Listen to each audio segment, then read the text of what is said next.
Hi, welcome to Crosspoint Community Church. I'm Brandon. And I'm Nathaniel, and this is what you need to know this week.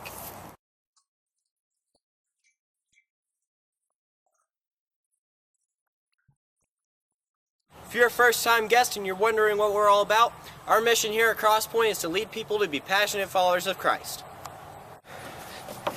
If you were wondering what those boxes were when you walked in, back there, that's TOM. Stands for Tithes, Offerings, and Missions. And this is how we take offering here at Crosspoint.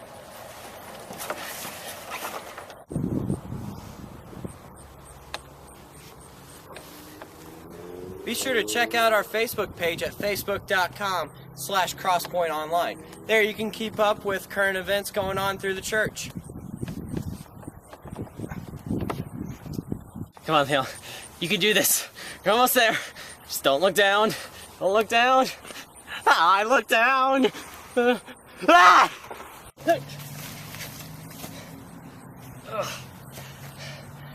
December 2nd, be kids stuff. We'll be having our Christmas party. Come on out at 6 o'clock, or you can come out at 5:45 for a pre-party. Do not miss it.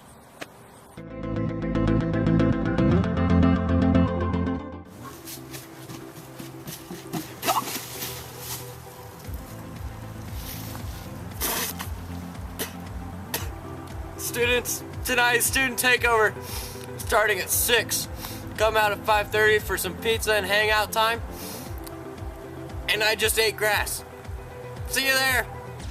Today we kick off our 4-part series of Make War, Part 1. That's all we got on I need to know this week. If you have any questions, stop by the welcome table on your way out, or you can visit our website, crosspointonline.net, or you can check out our app. And we'll see y'all next week.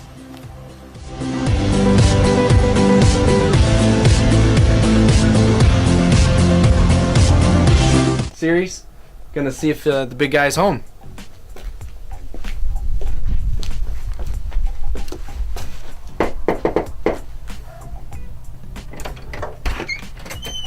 Hey, how's it going? Welcome to my abode. I'm Satan. How you doing? Hi. I've been looking forward to this for a long time. Come on in. Go ahead, make yourselves at home. Do you guys want like a glass of water or anything? Oh, I'm good, thank you. All right. Thanks for taking this time to sit with me and answer some questions I have. No problem. I know you have a busy schedule. Oh yeah. Oh, we fit you in. It's always good to take a little time and just talk. Yeah.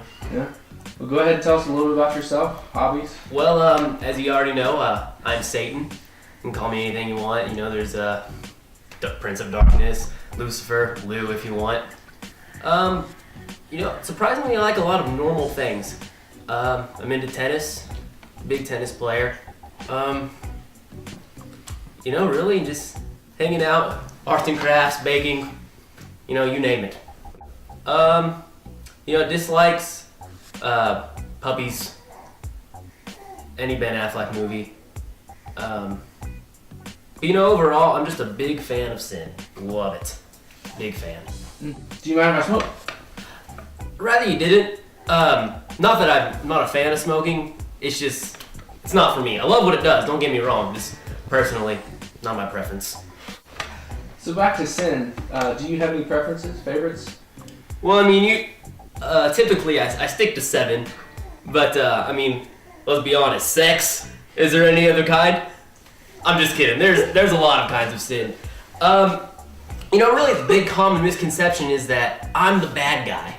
And you and I both know that I'm not the bad guy. Look around. I've got a nice home. I've got a nice life. Sin is the enemy. I just want people to sin. I have to say, this is a beautiful home. It's great, but let me tell you, the heating bill is through the roof. Ridiculous. But is it cold in here? Actually, I'm a little warm. Really? If you don't mind. Gosh. I need to bundle up. Oh, sorry. That's me. What is that? Oh, well, I've got a few connections at Apple. Well, actually, You know Steve Jobs? do I know Steve Jobs? He lives here. Really? Come on, man. The entire thing was my idea. Me and Steve, we're like that. Anyway, though, this hasn't been released to the market yet. It's the iPhone 7. I don't know about you, but I think people are really going to enjoy this extra screen space. I know I need it. How does it feel to be regarded as the world's biggest enemy? Me? The world's biggest enemy? Are you kidding me? Look at this thing. I mean, come on. Not even real. You ticklish? There? Nope. Okay. Nothing though. I mean, the biggest misconception is that I'm the enemy, and that's just not the truth. Sin is the enemy. I just want people to sin as much as possible. And by sin, I mean have sex. I appreciate your time. Thanks for having me over. Oh, anytime. My home is your home. At least it will be one day. We uncomfortable yet? Yeah? Feeling good? Hey, if you have your Bible with you, open it up to Romans chapter 6. If you have the Bible on your phone, go to Romans chapter 6. We are not going to start there this morning. I just want to be placed. We'll end up in Romans chapter 6. This morning we are going to start in Genesis chapter 4. And as you're getting it, I just need you to be aware that this morning we're going to get a little aggressive, just so you know that's coming. So, you go, what on earth does that mean? So, there we go. We're going to be aggressive. We're going to be aggressive. I didn't try to stop. I tried to do this first, but I can't stop. We're going to B-E-A-G-G-R-E-S-S-I-V-E. Be aggressive. All right. Genesis chapter 4. The words are going to be on the screen as we go through it. It says this. It says, Adam, first man alive, first man on the face of the earth. Adam lay with his wife Eve, second person alive on the face of the earth. And she became pregnant and gave birth to Cain. Cain, the third person alive. She said, with the help of the Lord, I have brought forth a man. Later, she gave birth to his brother Abel. Abel, the fourth person alive. Now, Abel kept the flocks, and Cain worked the soil. In the course of time, Cain brought some of the fruits of the soil as an offering to the Lord. But Abel brought fat portions from some of the firstborn of his flock. It's trying to show us right at the start that their offerings are different. Cain brings an offering, but Abel brought, and it gives two qualifiers there. It says fat portions from the firstborn. It's showing these offerings are not equal. It says the Lord looked with favor on Abel and his offering, but on Cain and his offering he did not look with favor. So Cain was very angry, and his face was downcast. Then the Lord said to Cain, why are you angry? Why is your face downcast? If you do what is right, will you not be accepted? And then this is the important part. But if you do not do what is right, sin is crouching at your door. It desires to have you, but you must master it. You must master it. Now Cain said to his brother Abel, let's go out to the field. And while they were in the field, Cain attacked his brother Abel and killed him. Not a good omen on humanity when the third person alive kills the fourth person alive. It's not getting us off to a rolling start. Verse 9, it says, then the Lord said to Cain, where is your brother Abel? I don't know, he replied. Am I my brother's keeper? Am I my brother's keeper? Now Cain makes two very, very significant errors right here outside of the murdering of the fourth person alive. He makes two significant errors, and this is where we're going to start. First one is an unwillingness to take responsibility for what he has done, and the other one is an unawareness of the power of sin. An unwillingness to take responsibility for what he has done, and an unawareness of the power of sin. I want to start on the unwillingness to take responsibility. We see at the very end, Cain kills his brother Abel. God comes to him and says, where is your brother Abel? And Cain's response is, am I my brother's keeper? Is that my responsibility? And if you read on, God's answer is, yeah. Yeah, it is. Because you just killed him. And what God says earlier is that he clarifies it. He says, sin is crouching at your door. He says, like, sin is lurking in the waiting. It desires to have you, but you must master it. And so when God comes here and he's saying, where's your brother Abel? And Cain goes, that's not my responsibility. God's going, you sinned. That's your sin. And that's what we're going to talk about this series. We're going to talk about sin. This is how we're going to define it throughout the series. Sin is deliberate rebellion against God.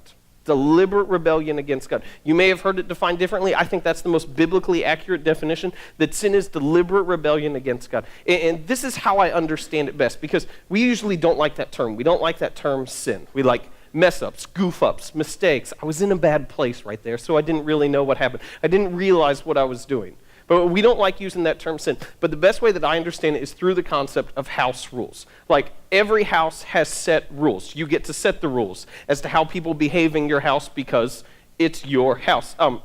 When I was younger, my family, we would go up to this thing at my aunt's house called Swappers Day, which was just like hillbilly heaven. I'd never experienced anything like it before. There were all these like posts set up, and everybody was selling guns or dogs. Like, that's the only thing that was sold the entire time. And then the like main attraction throughout this whole thing, and I was young, so I assumed this just happened everywhere. I didn't realize this was kind of an anomaly in the world. Well, for you it may be normal, but no judgment, no judgment.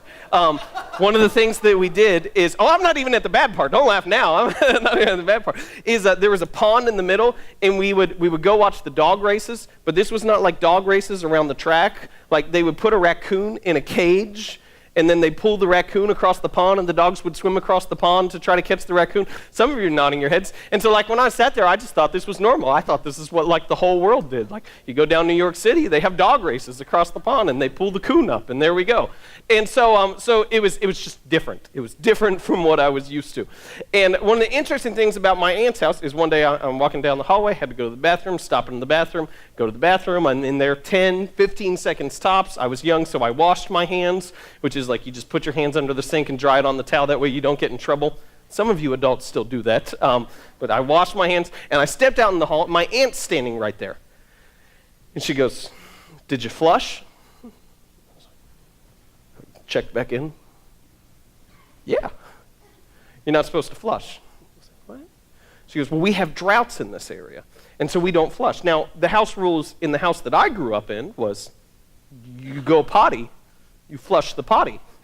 And she quickly informed me that the house rules in her house were, if it's yellow, let it mellow. If it's brown, flush it down.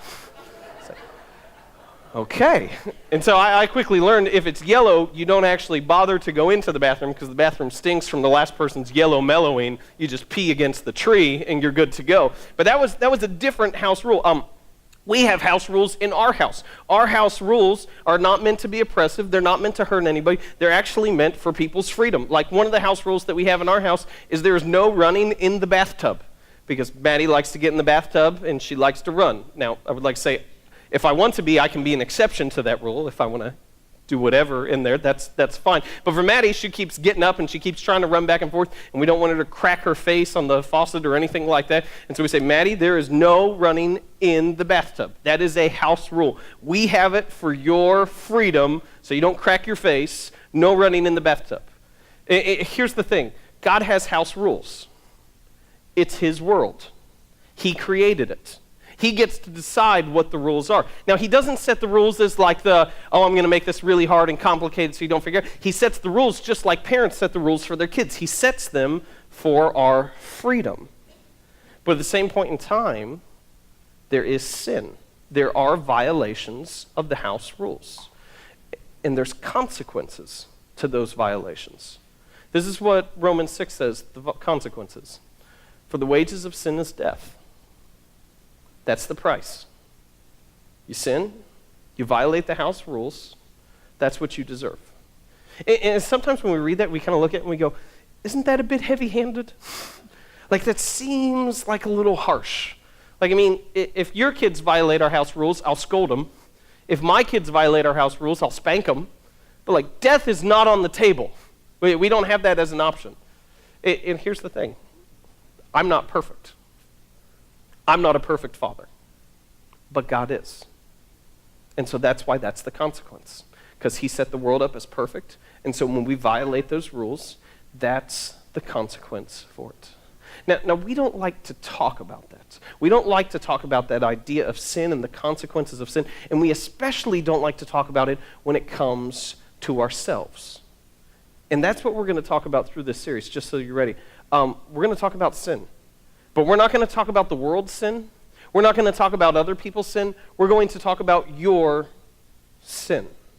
And this is very significant because I think most of the time in churches when we bring up the discussion of sin, we talk about how evil the world is. And we never talk about the sin that we carry in our own lives. And I think the reason why we feel so comfortable about it is that we grade people in terms of sin. We grade people on a curve. And this is what we do. We look at the world around us and we go, well, they're bad. They're really bad. I understand I've got some problems, but I'm not nearly as bad as all these other people. And so we go, so when we talk about sin, let's talk about them, because they're the real problem. And we never go, I've got that living in me. I've got my own issues. I've got my own problems. And we just kind of look at everything and we go, well, there's all these people, and so if we're going to talk about evil in the world, we're going to talk about them, and it's never me. And the thing is that we don't get to set that standard. When we break the house rules, God doesn't go, well, you two, you're really good. Well, you're not that great, but you're not as bad as these people. He doesn't measure us against those around us. It's all a violation. And here's the thing, is that when we look at it, we always put it off on other people. And we make the same mistake that Cain did. Cain gets there at the end and he goes, am I my brother's keeper? I understand there was something that, but I mean, is that really my responsibility? And we do the same thing. We see evil, we see wickedness in the world, and it's always someone else's responsibility. It's always someone else's fault. It never comes back to us. At the start of the 20th century, there was a newspaper in London that was doing a series of articles, and the title of the article was simply, "What's Wrong with the World?" And they sent this question out to politicians and scientists and philosophers and all these other different people, and they kind of compiled their responses, and they would just run these articles over time of the answer of what's wrong with the world. And people had lengthy responses. Politicians would go, it's that party, they're what's wrong with the world, or this specific person. Scientists would say it's these biological things. And one of the people who they sent this question to was a guy by the name of G.K. Chesterton, who was just a brilliant, brilliant man. G.K. Chesterton's a theologian. And he submitted his response, and his response was 2 words. What's wrong with the world? And his answer, I am. I am. I could blame it on anything else. But what's really wrong with the world? It's me. And that's where things start to change right there. When we begin to take responsibility and we begin to go, you know what, the problems with the world are probably not just things external. Now, there are things external that's wrong, but the things that I control are things internal, things within me. And so I need to take responsibility for my own problem. But the second thing that Cain does, his second error, is an unawareness of the power of sin. An unawareness of the power of sin. This is God's response to Cain in the middle of it. He says, sin is crouching at your door. It desires to have you, but you must master it. You must master it. And he gives him 2 options right here. Your options are master sin or be mastered by it. There is no in between. It is either you are mastering the sin in your life and overcoming it, or you are slowly being overcome by it and being mastered by it. There is no in between. And this is completely different from how we usually view sin. We view sin, and this will help since Thanksgiving is coming up. We view sin as the family member, the annoying family member that we just tolerate. Do we all have the annoying family member that we just tolerate? Here's news to you for those of you who didn't nod your heads. If you don't have the annoying family member that you tolerate, it's you. I acknowledge in my family, I'm that person. I've been told it several times. I get it. That's okay. But with the annoying family member that we tolerate, it's kind of like we act like we're happy to see them. They'll do the stupid things throughout the holidays that just rub us wrong. We'll say something to our sister, cousin, or parents about how annoying, how terrible they are, and we just kind of let them go. We just kind of let them be there. We're not happy that they're there. We're not thrilled that they're there, but they're there. Now that's an okay response for the annoying family member, but it's our same response to sin. We're not thrilled that it's there in our lives. We're not happy that we mess up. We're not happy that we sin. We don't brag about it. In fact, we're frustrated by it. We're bothered by it. We're annoyed with it. In fact, the most likely response is we're embarrassed by it, right? When things in our lives are wrong and we're doing things that are not okay, we spend our energy not on getting rid of it, not on, as the Lord says here, mastering sin. We spend our energy on making sure no one finds out. We spend our energy on covering it up, and we treat it like the annoying family member. It's just there. What am I going to do about it? I guess it's not that big of a deal. What's going to happen? And God says here, he says, master sin or be mastered by it. There is no in between. And Cain's response in this moment, when God gives him that warning, is he's not aware of the power and he fails to take responsibility. He just lets it sit there. He lets his anger stay in his life. And eventually, I believe it leads him to do something that he would have before not realized that he would do. It leads him to do something that is shocking to himself because he never mastered it and he just let it sit there. So I want to talk about what his response should have been. If you have your Bible, book of Romans, chapter 6, and we're going to have the words on the screen if you don't. This is very interesting to me because this is the Apostle Paul thousands of years later, and what he is going to address is what Cain should have done. He is thousands of years later going to go, this is what Cain's response should have been in that moment. So this is Romans chapter 6, starting in verse 12. I'm going to read this the whole way through. We're going to read 3 verses, and then I'm going to come back and go through it. It says, therefore, do not let sin reign in your mortal body so that you obey its evil desires. Do not offer the parts of your body to sin as instruments of wickedness, but rather offer yourselves to God as those who have been brought from death to life, and offer the parts of your body to him as instruments of righteousness. And then I love this. For sin shall not be your master. It's the same thing God says to Cain. For sin shall not be your master, because you are not under law, but under grace. Sin shall not be your master. I want you to hear that, okay? I want to make sure you hear that this morning. Because I think so often we think, oh, I've got these things that I don't like, I've got these things that I do, or these things that I don't do, and I've got these issues that I struggle with, and I just don't know what I'm going to do with them. And I want you to understand, if you're coming in here and you're a little new this morning, you're just kind of checking things out, we've all got issues.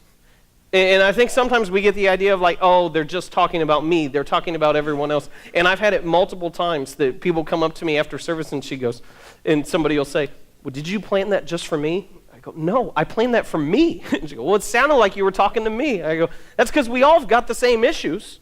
I mean, we all struggle. And so if you're coming in here this morning, you're just kind of, we're talking about sin. I want you to understand, this is a place of grace. I mean, this really is. We expect you to have problems. I've got problems. We expect you to have struggles. That's okay. We just don't want you to stay there. We want you to be moving on the scale and moving closer to Christ. So don't sit here this morning at all, ever, and feel embarrassed like, oh, I've got this in my life. I want you to have a response. I want you to not be okay with it, but I want you to understand we're all in the same boat in many ways. But he says, sin shall not be your master. Let's go back to the start to see how he explains it. He says, therefore, do not let sin reign.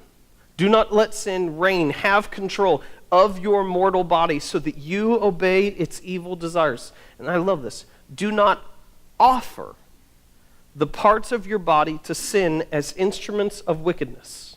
He says, offer the parts of your body to sin. Here's the thing. I grew up in this culture where in church, a lot of times we had this language and we talked about the enemy. Anyone grow up in that church culture growing up? We always talked about the enemy and what the enemy was doing and what the enemy was trying to do. And they were talking about Satan. They were talking about the devil.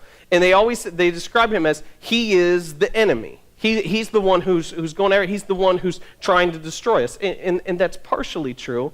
But it made Satan, the devil, not the guy in the video. That was Nathan, just so we're all clear on that. Not real devil, so you're not worried that the devil's playing bass guitar, which for some of you that would make sense because you hate bass guitar. I knew it! That's what he played. Others of you, I thought he always played drums. Huh, how about that? Anywho, back on track. So oftentimes we talk about that is that this is the enemy. But to go back to the Romans 6 verse, it says, the wages of sin is death. The wages of sin is death. And what we see clearly here, that the role of the enemy, the role of the devil, is to get us to sin. He rebelled against God. He had the deliberate rebellion against God, and he's trying to lead others on that path. But the key thing is that he is not the enemy. Because it says right here, we offer the parts of our body. He doesn't make us. He can't control us. We have that choice. We have that choice, and we offer it when the wages of sin is death. And so here's the important thing. So who's the enemy? And the answer is me. I am the greatest enemy I face in my life. Absolutely. Over and over again. Because this is what I know about myself. I know that within me is two desires, and Paul talks about this later on in the book of Romans.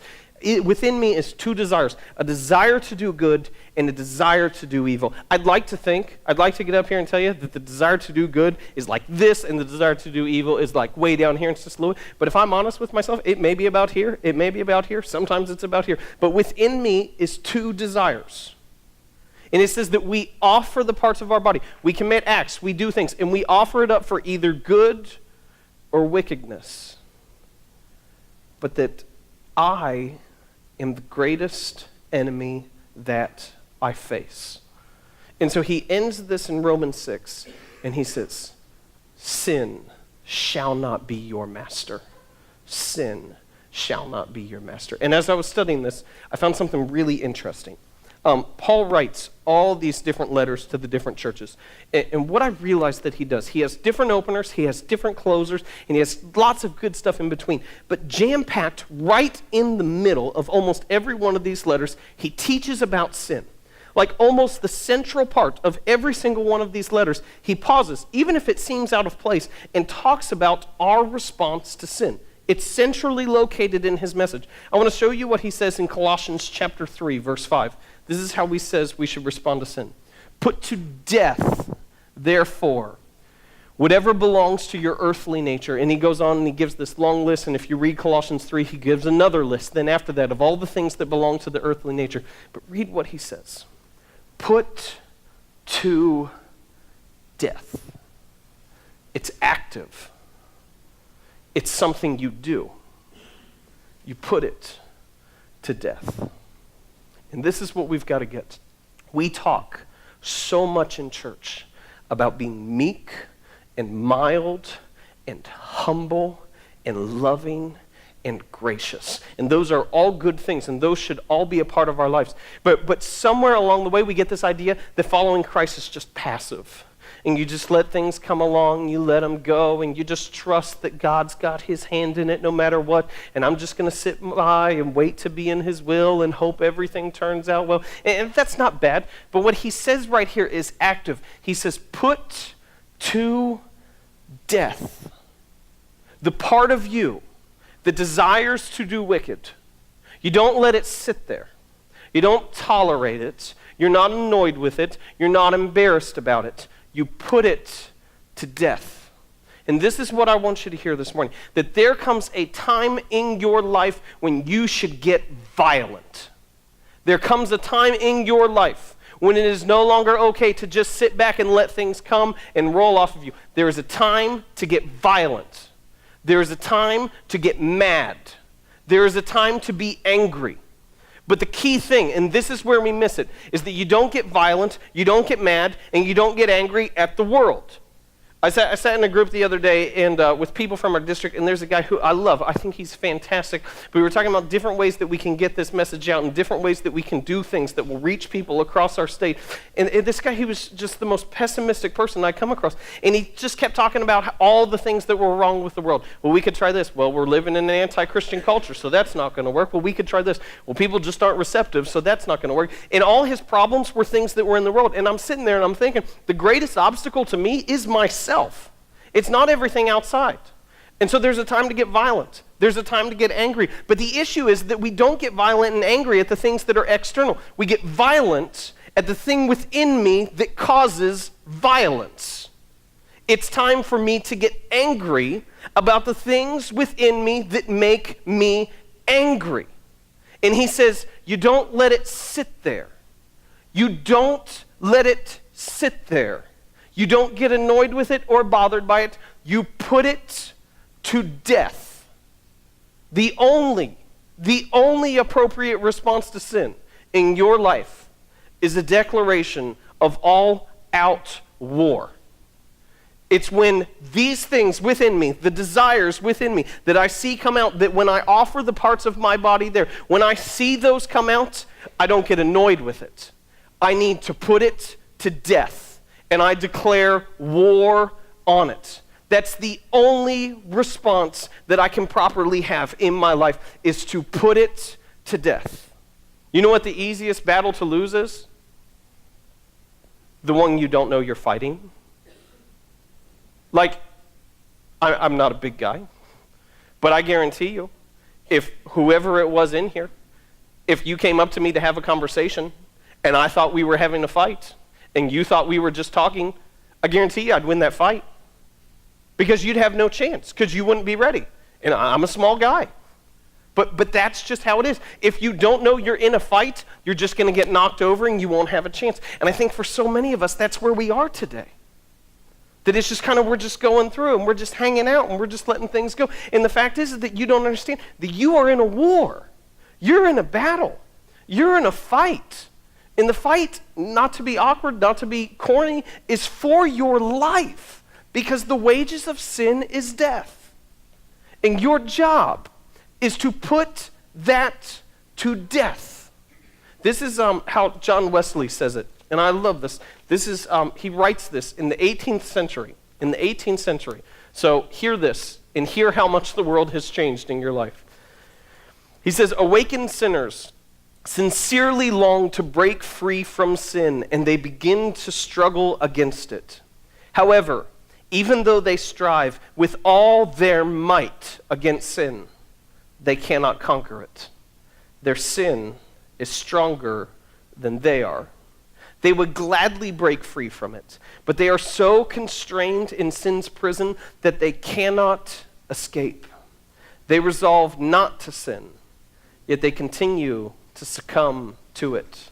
They see sin's trap, yet they run headlong into it. And here's the hard news. You can't win this battle. Your job is to declare war. Your job is to put it to death. But you cannot win this battle. And in one of my favorite stories, C.S. Lewis writes this fictional story, and it's titled The Voyage of the Dawn Treader. And in this story, he gives a character by the name of Eustace, and he says that this character, he's just a terrible, terrible boy, which makes sense because Eustace is just a terrible, terrible name. And if you're here today and your name is Eustace, I'm not even going to apologize because I've way over offended you and I know you're not coming back, so we'll just stay there. Eustace was a terrible, terrible boy.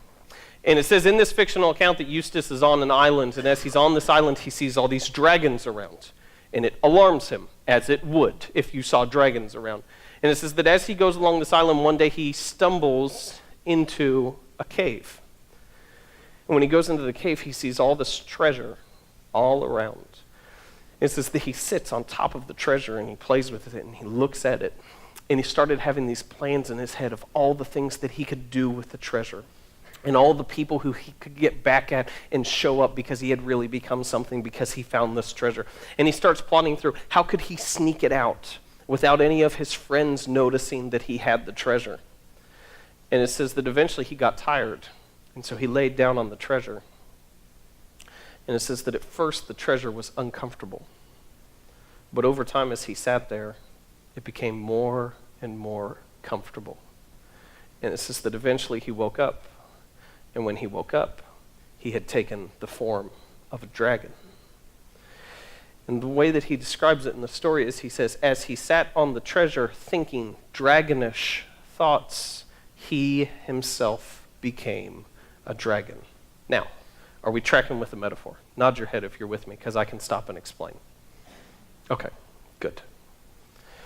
And then what happens next? It's Eustace begins to become aware of just how awful he is and just how terrible he is. He begins to become aware of it.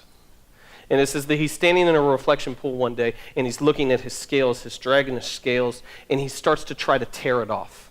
That he's taken the dragon claws that he has, and he begins to try to rip it from his body because he wants to be a boy again. And so he struggles, and he tries, and he does all this effort, and it starts coming off, and it starts wearing off, and then he looks in the reflection pool, and he doesn't see any real difference. He can see the remains, but he doesn't see any real difference in his life. And then it says Aslan, a lion, the Christ figure in the story, comes in.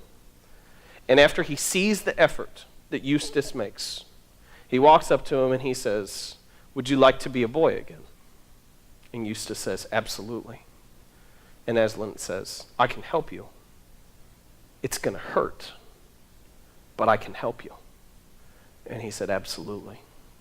And it says that Aslan the lion walks up and he takes his paw and he strikes through the dragon scales.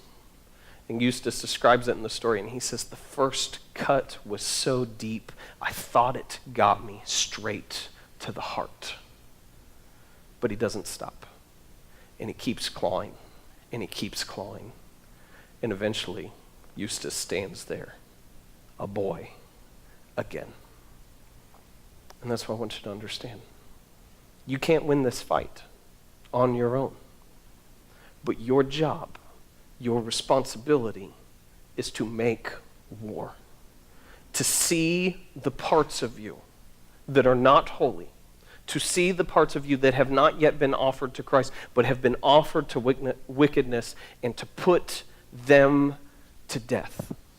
And so often we become so comfortable and we become so complacent in our sin, and we're just okay with it, and we're not proud of it, but we're okay with it, and we think it's always going to be there. And what happens is we begin dying a slow death. There's a great story of this guy by the name of John Elliott, who's a park ranger in Canada.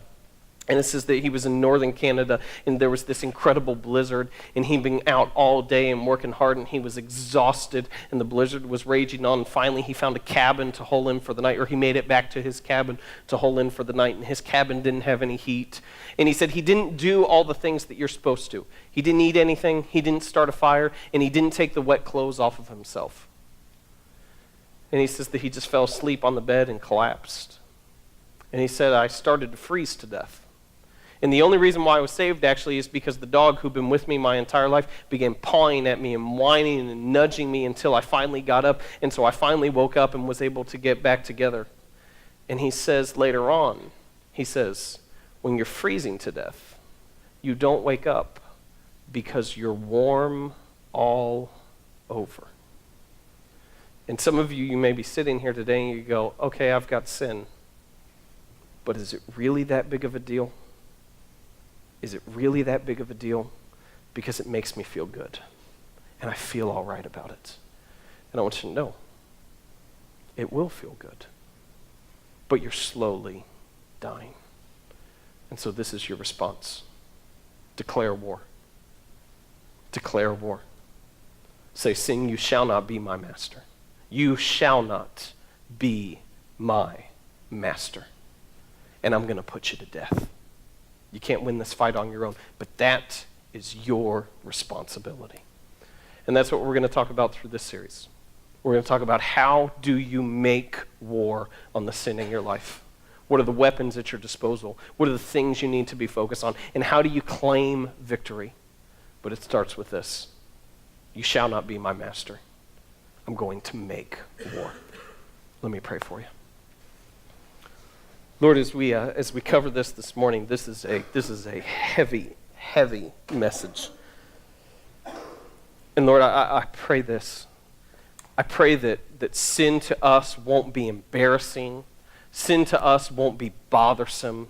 Sin to us won't be inconvenient. We would see sin as death to our lives because that is the consequence. You're perfect. You're perfect. And that is the consequence for rebellion. And so, Lord, I ask this. Give us desire.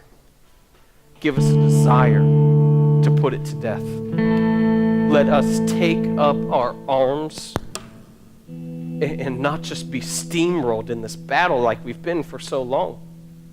Help us to understand that the greatest enemy that is in the world is the one that lives within us. That we need to take responsibility for the things that we have done instead of comparing ourselves to everyone around us who we think has done more wrong. But that it's us that we need to take care of. It's us that we need to fight. It's the sinful, selfish desires within us that we need to put to death. And Lord, we are trusting you. We are calling on you to give us the strength that we need in this battle, to give us the resolve that we so desperately need to cling to. And so that sin would not reign in our body. And I pray this in the